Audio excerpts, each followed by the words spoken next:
It's exactly 2400 hours in Cairo, time for the news.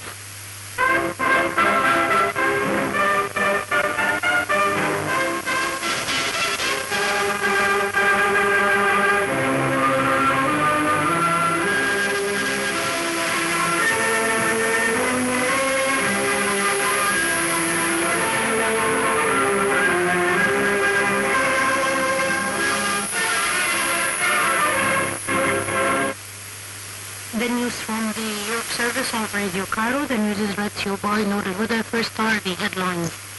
Lebanon's information minister George Kardahi resigns. Negotiations in Vienna on Iran nuclear deal are to be suspended. The United States and Australia announced their first locally transmitted cases of the Omicron variant. Pope Francis condemns slavery and torture suffered by people fleeing war and poverty. And its efforts to get it to scrap its plans to join NATO. More details.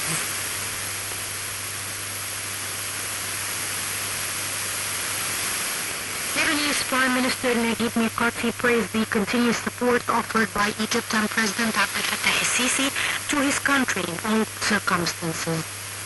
Mikati added that President el-Sisi was the founder of modern revival in Egypt and he achieved great differences in development and construction in a few years. The Lebanese Prime Minister also said that Egypt was keen that Lebanon receives gas.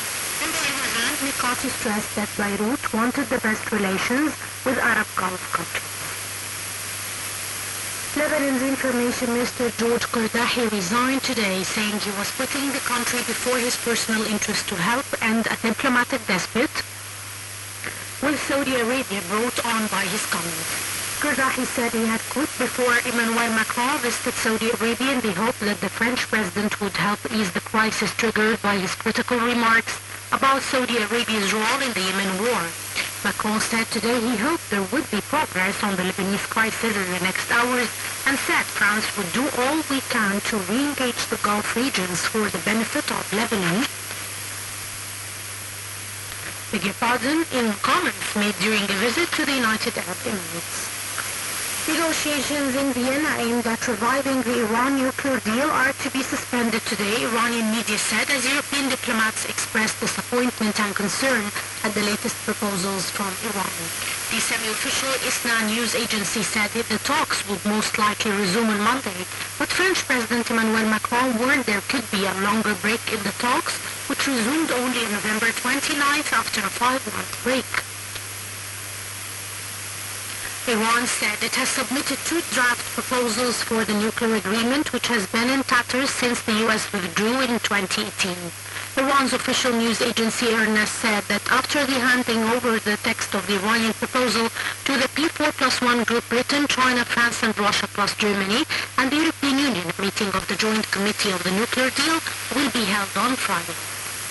The United States and Australia Australia announced their first locally transmitted cases of the Omicron variant as authorities worldwide rushed today to stem the spread of the heavily mutated strain of COVID-19.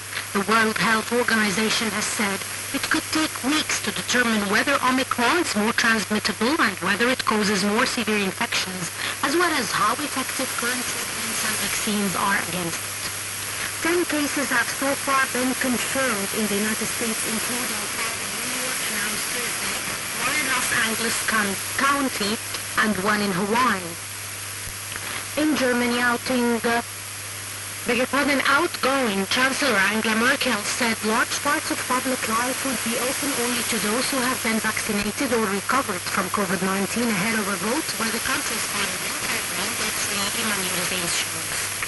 Pope Francis today condemned slavery and torture suffered by people fleeing war and poverty, speaking at a prayer service for migrants on a visit to the divided island of Cyprus. Francis was expected to take 50 migrants back to Italy, a gesture that inspired dozens more to flock to the Church of the Holy Cross from an apparent hopes that they too may get the chance to start new lives there. He praised the dream of a humanity freed of walls of division, freed of hostility, where there are no longer strangers but only fellow citizens who are diverse, yet proud of that diversity and individuality. Francis, on his 35th international trip since becoming Pope in 2013, is the second Catholic pontiff to visit Cyprus after Benedict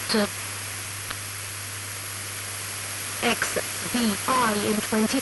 The Pope leaves Cyprus tomorrow for Greece, where he will also visit the island of Lesbos that hosts many migrants. Ukraine rejects any efforts to get it to scrap its plans to join NATO, as well as any guarantee sought by Russia to ease tensions on the border, Foreign Minister Dmytro Kuleba said today. Moscow wants to see an end to NATO's eastward expansion after much of Eastern Europe joined the alliance following the collapse of the Soviet Union. Russian Foreign Minister Sergei Lavrov yesterday called on his U.S. counterpart Antony Blinken to provide security guarantees that NATO wouldn't come closer to Russia's borders. Kuleba urged the United States and its allies to reject the demands made by Moscow. U.S. President Joe Biden and Russian leader Vladimir Putin are due to hold direct talks in the near future about the Ukraine tensions almost 7 years after Russia annexed Crimea and pro-Russian separatists took control over part of eastern Ukraine. Belarus said it would retaliate after the United States and its allies imposed sanctions against thousands of individuals and entities there, and it complained that its economy was facing unprecedented external pressure. The new sanctions aim to apply pressure on Belarusian leader Alexander Lukashenko, ordering a massive crackdown on the opposition and pushing Middle East migrants towards the border with Poland, who denies the accusations. Belarusian authorities need to ensure that inflation drops to 6% in 2022, Lukashenko said, down from 10.5% of November 1st. Shares of global potash producers rose yesterday after sanctions on Belarus potash company BPC, which is the exporting arm of Belarusian state potash producer Belarus Kali and Minsk's main foreign currency earner. U.S. President Joe Biden said today that later in the day he will sign a bill to fund the government through mid-February legislation approved by Congress that averted the risk of a government shutdown. In White House remarks, Biden said Congress should now work towards a bipartisan agreement on a full funding. Moreover, President Biden said today that the United States employment recovery was very strong despite a disappointing November drop in singles. Bosnian police today arrested 7 people suspected of war crimes. Conflicts in the Balkan country, the security authorities said. The areas of the eastern towns of Zhilnija and Skola, statement by the Bosnian security agency said no other details were immediately available. The statement said the group will be handed over to the prosecutors. More than 100,000 people were killed in the 1992 war in Bosnia between the country, mostly Muslim Bosnians, Croats the war ended in a U.S. blockade recently. Venezuela has denied visa extensions for electoral observers from the European Union, requiring them to leave the South American country this weekend. A source with knowledge of the matter said. The observers arrived in October for regional and local elections that took place on November 21st. Members of the delegation's leadership until December 15th. The source didn't specify why the visas weren't extended. President Nicolas Maduro told the observers files and said their preliminary report, which said voting conditions were better than in previous contests, that some candidates were blocked unfairly, in an effort to stay in a peaceful and democratic electoral process. Slovenia today said that China was blocking its over the opening of a representative office for Taiwan in Vilnius earlier this year. China has already downgraded diplomatic ties with Slovenia and stopped issuing visas in the Baltic EU state and process. Slovenian President Itanas Nasuda told reporters, "We regret the decision of the Chinese authorities." Several Slovenian companies and businesses claimed that their goods were not clearing customs in China. The Foreign Ministry said in a statement that it would seek a European response. It said next week Slovenia will officially ask the European Commission to get involved in defending Slovenia's interests over China's decision to stop accepting Slovenian products. The Kremlin said today talks next week between Russian President Vladimir Putin and Indian Prime Minister Narendra Modi will be dominated by energy and defense issues. Putin's visit to India on Monday will be only his second trip beyond Russia since the conflict took hold after a June summit in Geneva with U.S. leader Joe Biden. India is a major buyer of Russian weaponry, agreeing a $4.4 billion missile deal in 2018 despite the threat of U.S. 40 expected temperatures tomorrow in a number of Egyptian cities: Cairo high 24, Alexandria 23, Hurghada 26-19, Sharm el-Sheikh 27-15, Luxor 28-10, Aswan 31-14. Ladies and gentlemen, with this we've come to the end of our world news bulletin, coming to you from the Europe Service of Radio Cairo. Radio Cairo presents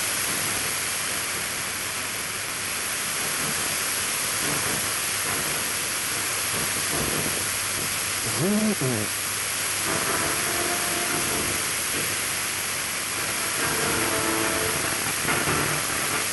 Program prepared by Sebastian.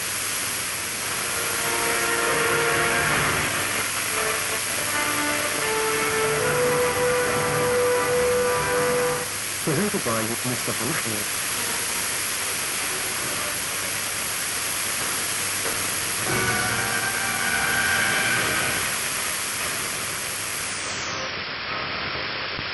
Here we zoom in on issues, events, or figures. To read what's in between the lines. All in Zoom In.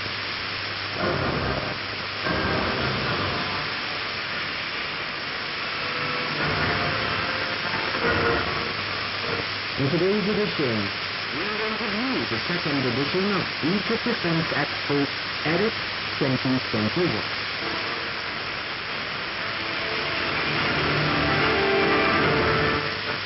Egyptian President Abdel Fattah al-Sisi has inaugurated the second edition of Egypt Defense Expo Edit 2021.